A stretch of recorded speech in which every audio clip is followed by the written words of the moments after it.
be in John chapter 15, picking up in our study in the Gospel of John, and then also in our study through the New Testament, as we've been going verse by verse. Today we're going to be dealing with primarily 4 verses from John chapter 15, namely verses 12 through 15. And of course this comes off of the heels of Jesus' teaching about abiding in him. As a branch abides in the vine, so we are to abide in Christ. Christ will also abide in us, and in so doing we will bear much fruit. And now we're getting into he's going to drop the metaphor of the vine and the branches and all that, but the reality upon which that metaphor is based is still going to continue on through chapter 15. And in the verses that we will be looking at today, we're going to see something in connection to, or a description of, our relationship with Christ in a way that might be unfamiliar with some, but is important to all. So let's just read John chapter 15, verses 12 through 15, and then we'll go back and make comment. It says, "This is my commandment, that you love one another just as I have loved you. Greater love has no one than this, that one lay down his life for his friends.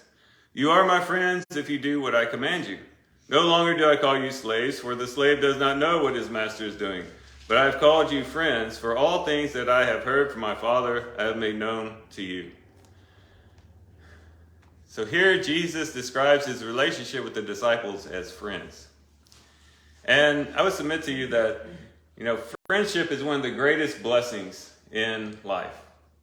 To have a good friend, not just an acquaintance, not even friends like you hang out with on the weekend, or you have maybe a whole bunch of friends that you kind of hang out with, but a really good, faithful, intimate friend that you have. And it could be anywhere. It could be a coworker, it could be someone you met at school, it could be your spouse, it could be a whole array of different types of people. But this idea of friendship is one of the most wonderful experiences that we can have as humans, to have a friend that can share in the blessings of life with you. And hopefully all of us have had an experience of at least just one friend that we've had that just was very closely tied.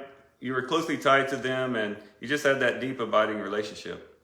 The Old Testament describes friendship in a few different ways. In Deuteronomy chapter 13 and verse 6, it talks about being one soul with someone. You have a friend and you are one soul with that person, or you have one mind with that person. Have you ever experienced that? And a lot of times this is what draws us to be friends with someone. We have common interests. Perhaps we have the same political stance or viewpoints. Maybe we enjoy the same hobbies, might enjoy the same type of entertainment, whatever it might be. But you become one soul, and that becomes more and more solidified as you continue in that friendship, to where you get to the point where you're such good friends that you can almost finish each other's sentences. You already know what the other person is thinking before they even speak. Just to have that type of friendship. In Deuteronomy 13 and verse 6, it's described as being one soul with that person. Proverbs 17 and verse 17 says, "A friend loves at all times." So if you have a really good friend, one that we're describing here, it's going to be a person who loves you at all times, which means that it's not a friend who just, when things are going well, or maybe when you're just having a good time on the weekends, you're good friends, but whenever hardship comes, difficulties come into your life, you're like, where did they go? Now, a real good friend, a solid friend, an intimate friend, a good friend is going to be one that loves you at all times, sees you when you're all messed up, see you when you fall down flat on your face, see you in the hard times and the dark times. They're always there beside you to help you, to go alongside you in all of life's circumstances, whether it's in the good times or the bad times. Proverbs 18 and verse 24 says that there is a friend who sticks closer than a brother. You always hear the expression, blood is thicker than water. Well, this proverb kind of flies in the face of that. Sometimes you might have a friend who's even closer to you than a brother or a kinsman or a relative. And if you have a relative who's a close friend, that's even better. But there's a sense in which sometimes you can be so closely connected to another individual, you can become so one soul with that person, and the love can abide so fervently between you and that individual that it even goes further than even the relationships that you have within your own family, even close relationships that you have in your own family. An example of friendship, probably the example of friendship in the Old Testament, is that of David and Jonathan. If you remember in 1 Samuel chapter 18 and verse 1, it says that their hearts were knitted together. That's how close they were. And that bears out throughout the story as you read about how they interrelated with one another, how they cared for one another, how they helped each other through the difficult times. David and Jonathan are a great example of that. So the scriptures has a very exalted view of friendship. And what a wonderful thing it is to be in a relationship with another individual. And humanly speaking, this is probably one of the great enjoyments of life. Even more so than having money, popularity, power, position. I imagine probably a lot of us would trade all that in just to have one good friend. Just to have one person to share life with, to have that close connection with. Well, in these passages this morning, we're going to see that we have a friend in Jesus. And this friendship with Jesus is far better than any human friendship we might have. Hopefully not, but maybe some of you, as I was speaking about friendship, maybe you're thinking, I never really had a close friend like that. I've had a lot of acquaintances, I've interacted with people, but I've never had a really good, solid friend who was there with me at all times. Well, take comfort in the fact that even if you don't have any other human friends in the way that we described, you do have a friend in Jesus. And this friendship with Jesus, again, far exceeds any human friendship we might have. This is a friendship that will endure forever.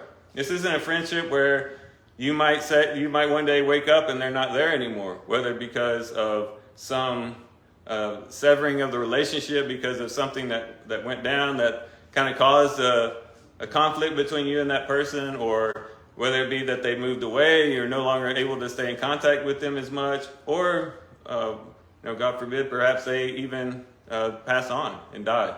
Human relationships are temporary. They are dependent on a lot of different things. But with Christ, you have a solid friendship with him, an eternal friendship that you can culminate and abide in each and every day. Every day you wake up, you can say, I'm a friend of Jesus. You never have to wonder if he's there. Never have to wonder if that's going to be the case next week, or is he going to walk away or do something like that. You always have a friend in Jesus. So we want to focus a little bit on this friendship that we have with Christ. And it's contained in these verses we read. We're going to look at this in two parts. We're going to see Christ's friendship with us, and then we're going to look at our friendship with him. Remember, a relationship always goes both ways. It's reciprocal. And so that's the same thing that is true with our relationship with Christ, as we would expect. So let's look at Christ's friendship toward us. Probably the first thing we should acknowledge in connection to this is that this friendship is declared by Jesus himself. We find this in our verses here. In verse 14, he says, you are my friends if you do what I command you. In verse 15, he says, but I have called you friends. For all things I have heard from my Father, I have made known to you. Jesus calls you and I his friend. He declares, I am your friend. Have you ever had it be the case that there was someone you met and you had similar interests with the person, you enjoyed being around them, maybe you met at a get-together or something, and you kind of always wanted to be around that person, you were contacting them, you were maybe messaging them, you're staying in contact with them, but there's always that seed of doubt in your mind, like, I wonder if this person thinks of me the same way I think of them. I consider them a great friend, but do they think the same thing towards me? We could think of this romantically too with, you fall in love with the opposite sex and you begin to have affections towards them, but you don't know if that's been reciprocated, and you kind of have those doubts and things. Well, with Jesus, we have right at the get-go, him declaring, I am your friend. You are my friends. And we don't have to doubt it. We don't have to say, well, I love Jesus, and I feel like I have that close relationship with him that is similar to a friend. But I don't know if he thinks of me that way. Leave no doubt about it. He declares that we are his friends. He says it right here in the text. Now, is he just speaking about the disciples? No. He's talking about all of us. In verse 13, greater love has no one than this, that one laid down his life for his friends. And of course, he's laid down his life for all of us. And so he's already declared that we are his friends, and he's demonstrated and proved it through his sacrifice. We'll talk about that more in a moment. But he's declared this. Now, this may seem strange, and this might be a hard thing to get our minds wrapped around when we think about the majesty, the power, the greatness of Christ. We think about this guy who's highly exalted, this king, the King of Kings and Lord of Lords. That's above all. It's hard for us to wrap our minds around that person being our friend. And going back to the analogy before, maybe that's been the hiccup with you being a friend with another person. Maybe you were friends with someone who is of high position, someone who could have any friend that they wanted, had access to all things, and you wonder, would that person really be a friend with me? Even though I feel like I'm friends with them, would they really want to be friends with me, given their position and how much money they have, or whatever the case may be? We may doubt it because we think of his high exalted position. We might begin to doubt that, but he declares it. And this is nothing new in scriptures. This is not an irreverent way of speaking about our relationship with Christ. This is not a way in which we're making a flippant, a description of our relationship with him. This is common in scripture. Moses, in Exodus chapter 33 and verse 11, we're told that God spoke to Moses as a friend speaks to a friend. So he had that really close connection to God in which God was speaking to him as to a friend. Abraham in Isaiah 41 and verse 8, God himself declares that Abraham was his friend. Says it himself, that Abraham was his friend. So this isn't anything new. The only thing we could say is that now it's been expanded to where all who are connected to God through Jesus Christ, all who have that relationship with Christ, can be called friends with Christ. It's been declared by Christ himself. But it's also been proved through intimacy and conversations with Christ. We see this in the text here in verse 15. No longer do I call you slaves, for the slave does not know what his master is doing, but I have called you friends. For all things that I have heard from my Father, I have made known to you. A friend has a special connection with someone. You receive information from a friend. A friend will share with you things that they won't share with anybody else. It's a very sure way of knowing if someone's your friend, if they're willing to open up to you and give you certain information. This is different than just a mere slave. Jesus here says that I no longer call you slaves. Now, he's not saying that we are not his servants. We are not his doulos in the original language. The Apostle Paul talked about it himself in that way in Philippians chapter 1 and verse 1. James also uses it there in James chapter 1.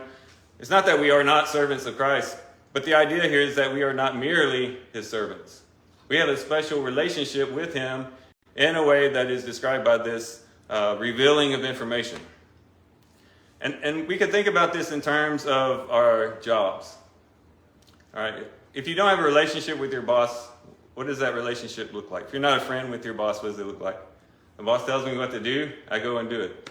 Assigns me a project, I got to go out and get the project done. However, if you're friends with the boss tells you, hey, this is what's going on with the company. These are the struggles that we're having. I'm giving you this project because this, that, and the other. Hope you can help me out. Hopefully you can get some people. It's a totally different relationship when you're actually friends with the boss. And that's kind of how it is with Jesus. We are his servants. We do serve him. We do follow him. We are to obey him. We'll talk about that more in a moment as well. But it's more than that. It's more than just being a servant. We're friends with him. And that's true with us just as it was with the disciples. In a sense, we have insider information. We have the scriptures, the word of God, for one thing, in which God communicates to us. Christ communicates to us through his word. We have these beautiful, wonderful, comforting words by Christ written down for us in John chapter 14 through 16. These are very comforting words that apply to the disciples and can also apply to us as well. We have his word that we can go to, and he communicates to us through his word, and he reveals things to us by the word, but he also reveals things to us in life as well. As he guides us, as we prayerfully follow him, as he works in our hearts to will and to do for his good pleasure, as we see him answering prayers or perhaps directing us in our circumstances. There's a lot of ways in which Christ is always communicating to us. It's not just one way in which he communicates to us, but he's always communicating to us his will and guiding us and helping us to see where it is that he wants us to go in life. And so we have that communication with Christ, which is a revelation of his friendship for us. And we communicate to him as well. Any good relationship, any good friendship is going to have two-way communication. As Christ is communicating to us his will through his word and through his guidance, so also we communicate to him through prayer. We can actually pray to Jesus. 99.9% of the time in the scriptures we're told to pray to the Father. But did you know there's a verse that says we can actually pray to Jesus as well, directly? And this was found, we didn't make note of it when we were going through, but it's found in John chapter 14 and verse 14. And he speaks in a way that's very similar to the way he speaks to asking things of the Father. If you ask me anything in my name, I will do it.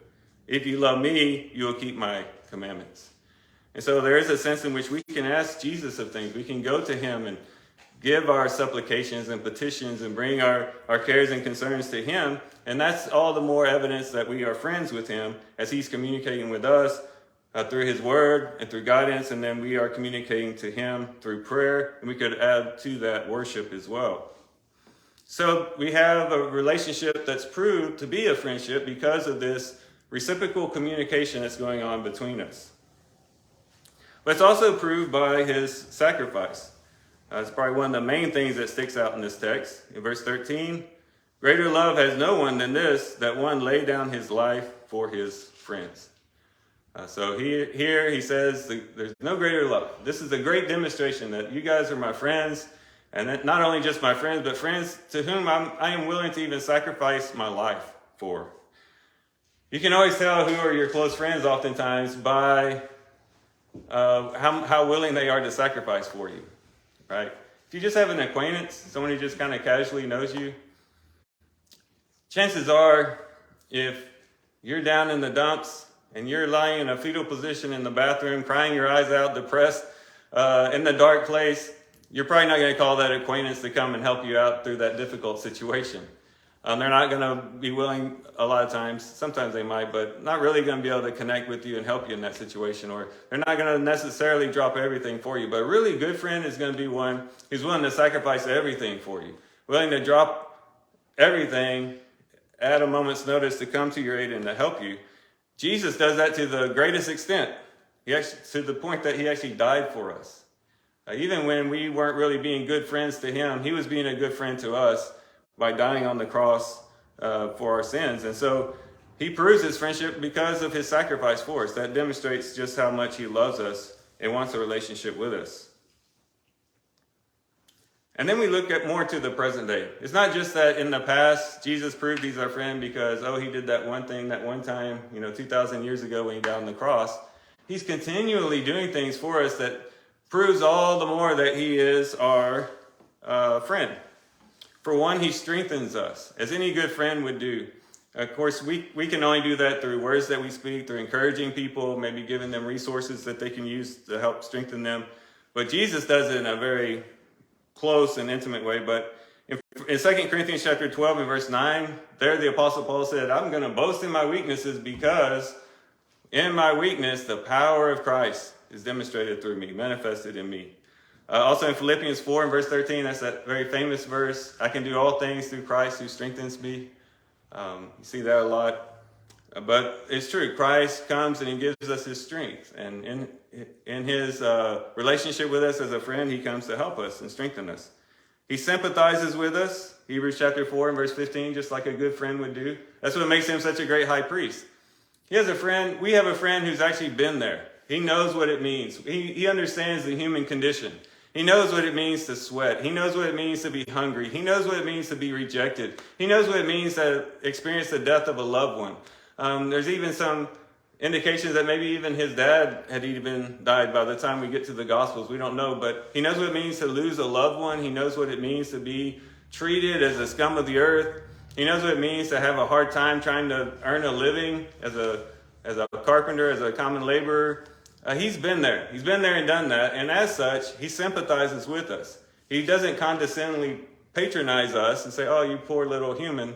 He actually has experienced it. And so when he interrelates with us as a friend, he can sympathize with us and say, you know what? I know you're having a hard time. I've been there too. My soul has been troubled at times. I've had difficulty dealing with relationships. Fill in the blank. He's a person who can sympathize with us, and therefore he's a good friend. He's a friend who intercedes for us. That's one of the things that pops out in the story of David and Jonathan, right? That was the one we referenced earlier in 1 Samuel chapter 18, verse 1, where it said their hearts were knitted together, their soul was knitted together. That was manifested in Jonathan all the time interceding for David. Before Jonathan was King Saul's son. And so he was right there at the right hand of the father, to stick with the analogy here, but he was always interceding for David. Why are you so mad at David? He hasn't done anything against you, Dad. Of course, he didn't say it like that, but he didn't do anything against you. Why are you wanting to kill David? And he was interceding for David. David had a friend in a high place, and we have a friend in high places as well. In Romans chapter 8 and verse 34, this is given the reason why no one can condemn us before God, because we have Jesus at the right hand of the Father who intercedes for us. That's something that he's presently doing today. That's not something he did 2,000 years ago. He's interceding for us today as a good friend would do. Well, he abides with us as a good friend would do. A friend wants to be in close proximity to their other friend. You would sacrifice a lot more to spend time with a friend than perhaps you would anyone else, right? You just enjoy being with a friend. You enjoy spending time with them. You'll carve away some time in your schedule to spend time with them. You'll do some things to spend time with them because you enjoy just being in their presence. And we've already talked about this, comes up several times in the text that we've been studying, but we saw it in chapter 14 where he says in verse 21, he who has my commandments and keeps them is the one who loves me. And he who loves me will be loved by my Father, and I will love him and will disclose myself to him.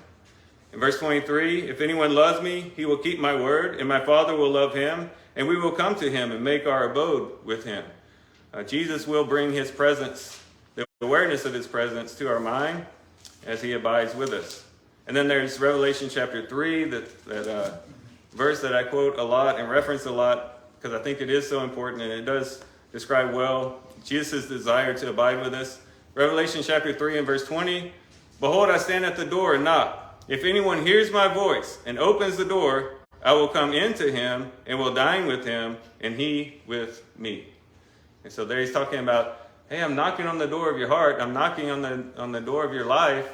Open it up. Open yourself to me in love and devotion, and I'll come in and I'll dine with you. In other words, I'll spend fellowship with you and really express that friendship with you. So he's a friend with us because he wants to spend time with us. And how often is it that we neglect that? What if you had a good friend that was always calling you, always saying, hey, what you doing this weekend? You're always, I got other things to do. And then time and time again, they would contact you, email you, message you, whatever the case may be, wanting to spend time with you. And all the time you were just, nah, I'm too busy, I can't do it. And you weren't really making an effort to spend time with them. Is that relationship really going to be strong? They might hold on for a while. If they're a really good friend, they really want to be with you, they'll probably hold on for a while, but eventually what are they going to do? They say, well, I guess they don't want to spend time with me. How much of an insult is it when we have a friendship with the King of Kings, the Lord of Lords, the King of Glory wants to spend time with us. He's knocking on the door saying, let me in. Right now I'm too busy. I'm scrolling on my phone, or I'm watching TV. I want to binge on this particular Netflix series. I got other things to do. I don't want to spend time just basking in the glory and the presence of you. I have other things to do. What an insult that is, right? We want to cultivate our friendship with Christ by spending time with Christ, realizing he wants to spend time with me. He wants to manifest his presence to me, but I have to open up my heart to him and concentrate my mind towards him if I want that to happen.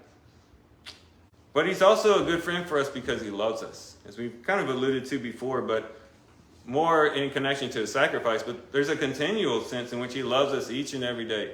When we wake up, Jesus' love is renewed. Each moment that passes, his love is renewed. You watch the seconds ticking on a clock. Each second, his love is renewed. Always his love is fresh and new for us. Romans chapter 8 and verse 35 says, who will separate us from the love of Christ Jesus?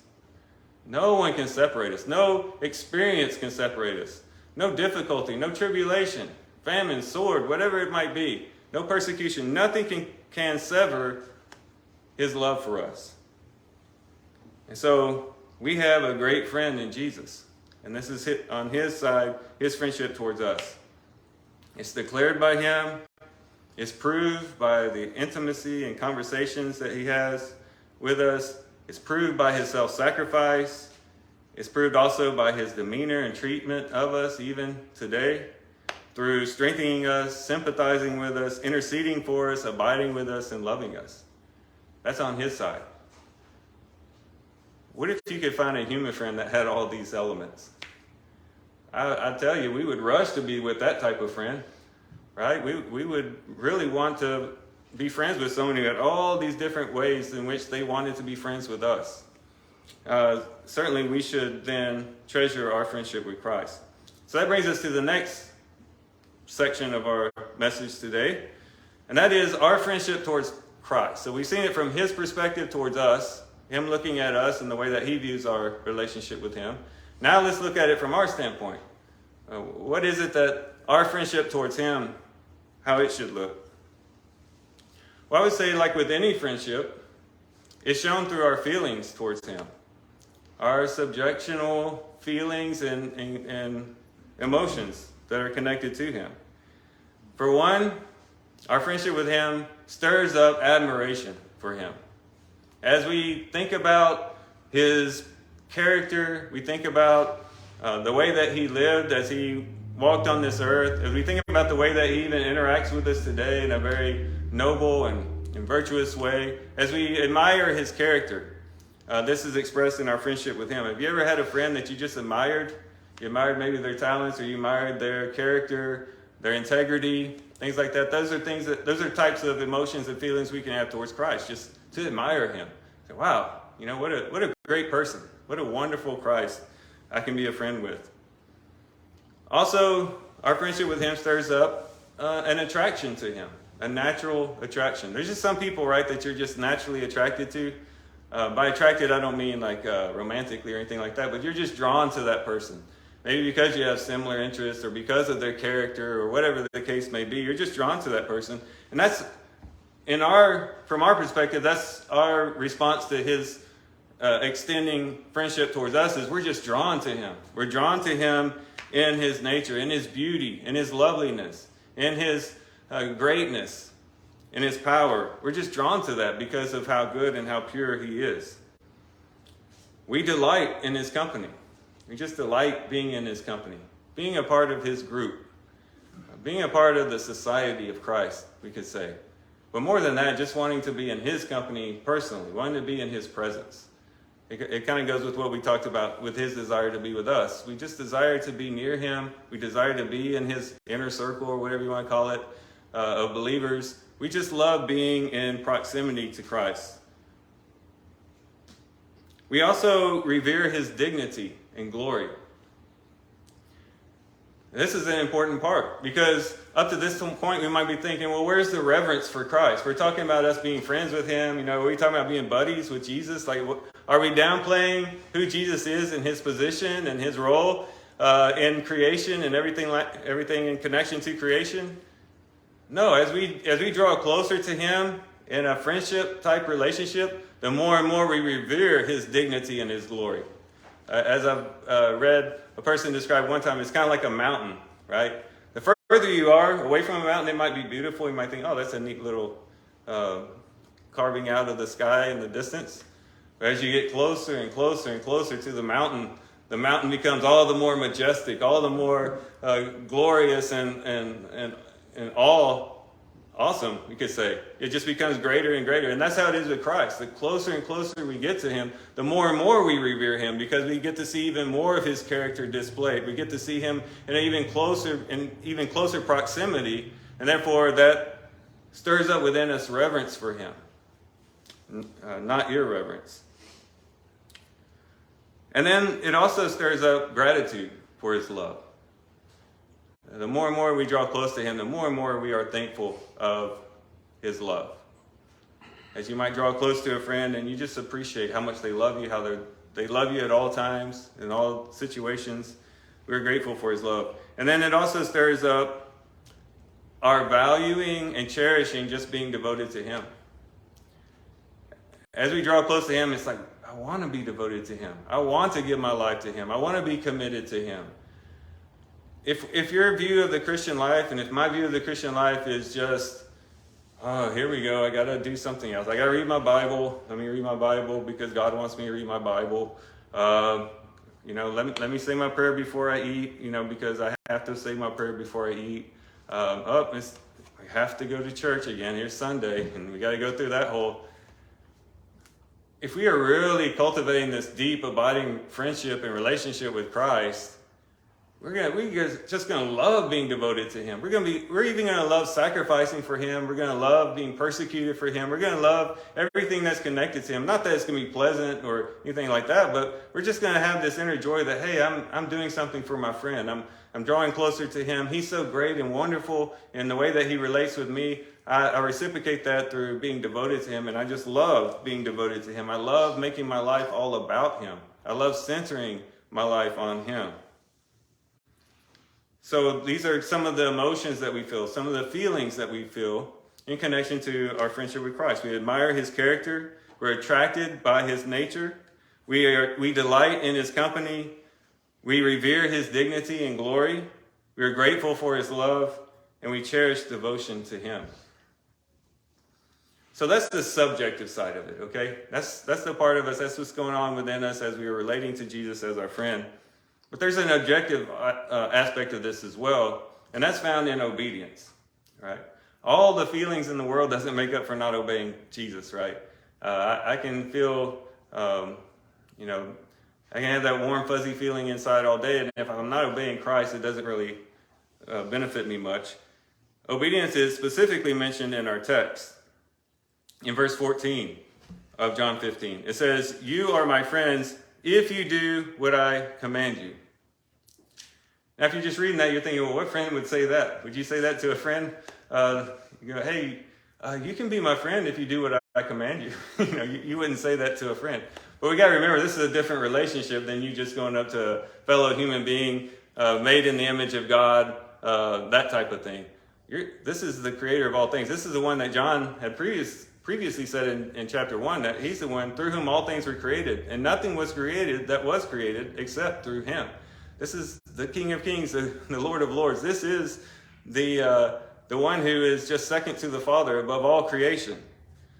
And so just because we're friends with him doesn't take away his position or his role. And so there is this call to follow his commands. It's kind of like if you would be friends with your boss or any other person who has authority over you. It could be a teacher or a professor, someone who just has authority over you. And you became really good friends with that individual, whoever it might be. Imagine then you started taking advantage of that. Oh, I'm friends with the professor, so I can show up to class late. Or I'm friends with the boss. I can choose which projects I want to work on. I'll do it the way that I want to do it. I'm friends with him. It's okay. He won't care. I tell you, you do that long enough with your boss, or you do that long enough with your professor, are you going to remain friends with that individual very long?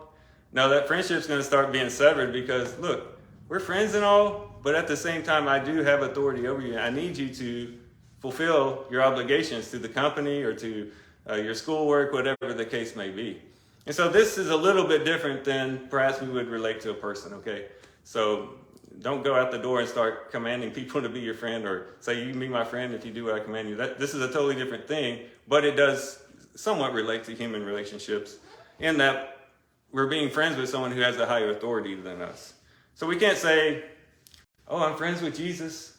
Me and Jesus, we're good to go. We're close and all that. We're tight. And then I don't ever do anything that he tells me to do. I just ignore the commandments. I don't even take the time to find out what he tells me in the scriptures. I'm just kind of doing my own thing. But hey, I'm good friends with Jesus.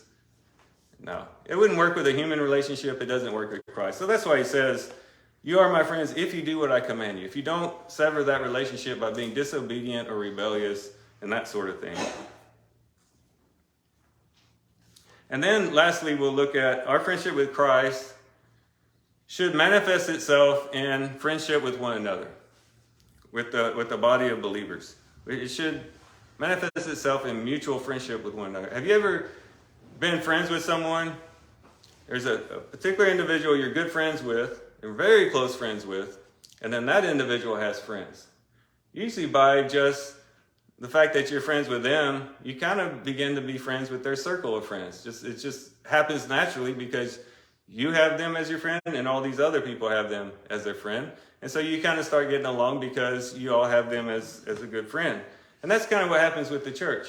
As I'm cultivating my friendship with Christ, and as I'm enjoying friendship with Christ and drawing closer to Him in that relationship and cultivating that relationship, and as each and every one of you are also drawing closer to Christ and becoming closer and closer friends with Christ, it creates a camaraderie. We have a common friend in Jesus. We all have a friend in Jesus, and therefore we can relate to each other in that commonality. And so it kind of pours out into relationship with one another. In Philippians chapter 2, we don't actually have the word friend mentioned. I'll admit that. But I think what we have described in the relationship between believers just spot on describes what a friend is. This is Philippians chapter 2. We'll read verses 1 through 4. Therefore, if there is any encouragement in Christ, if there is any consolation of love, if there is any fellowship of the Spirit, if any affection and compassion. So already we're having some phrases or some terms that relate to friendship, right? Fellowship, affection, compassion, things we kind of already alluded to. In verse 2, make my joy complete by being of the same mind. We talked about from Deuteronomy that friends are one soul, or we could say one mind with one another. We have the same mind, maintaining the same love. A friend loves at all times.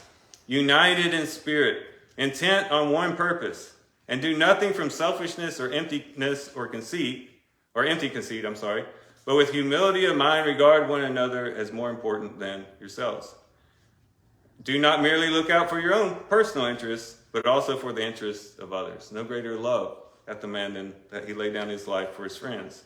And then he goes right into what Christ did for us to culminate a relationship with us. And so when we think about our friendship with Christ, it's not that, I'm going to be a friend with Jesus, but I'm going to cut myself off with all the rest of his friends.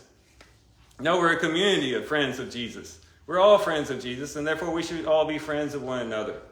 We may not have the same interests, we may not all have the same hobbies, but we all serve the same Jesus, and we all love the same Jesus, and we have that same commonality. So even if we don't have anything else, according to this earth, common with one another, we have at least that. And therefore, we should all be friends. We should relate to each other as friends, showing compassion, affection, having the same mind, being one spirit with one another, fixed on one purpose. This is all descriptions that two friends would have and what we should have as fellow believers and friends of Christ. So that concludes our lesson this morning. I submit to you the greatest friendship of all, friendship with Jesus, the creator of all things, the King of Kings and Lord of Lords. And I've said that several times, but we really need to understand just how wonderful it is to be friends with Jesus.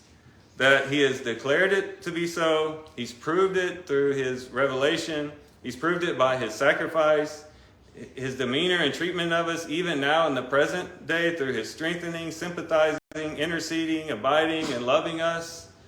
He's proved his love for us and his willingness to be our friend. And then we reciprocate that by having these feelings of devotion to him as we admire his character, we're attracted by his nature, we delight in his company, we revere him in his dignity and glory, we are grateful for his love, and we cherish devotion to him. And then, objectively, we obey him and do what he asks us to do because we are friends with someone of such a high authority. And then that culminates in and manifests in friendship with one another, in a deep relationship with fellow believers and fellow friends of Christ. So I'd encourage all of us. I don't know where you are in your relationship with Christ. Maybe you've drifted away. Maybe Christ has become just a little speck on your map. Maybe you just become like a little sliver in your schedule. Maybe you've just been kind of in the peripheral vision of your heart. Draw close to him today. He's knocking on the door. Open up your heart and say, Jesus, I'm ready to let you in my life again. I'm ready to become a friend with you again. A friend that's better than any friend I can have in this world. I'm ready to give my life to you as you have given your life to me. And maybe you're here and you haven't stepped into that relationship with yet. Imagine if someone so dignified and glorious, even here on earth, someone who was of such a high position was asking you, hey, will you be my friend? What would be the right thing to do? If you had someone with all these characteristics and was doing all these things to prove that he wanted to be your friend or she wanted to be your friend, what would you do? You'd probably want to step into that relationship. Won't you do that with Christ? Won't you step into that relationship of friendship and intimacy and closeness with him? We would encourage you to do that now as you come forward and we stand and sing this song that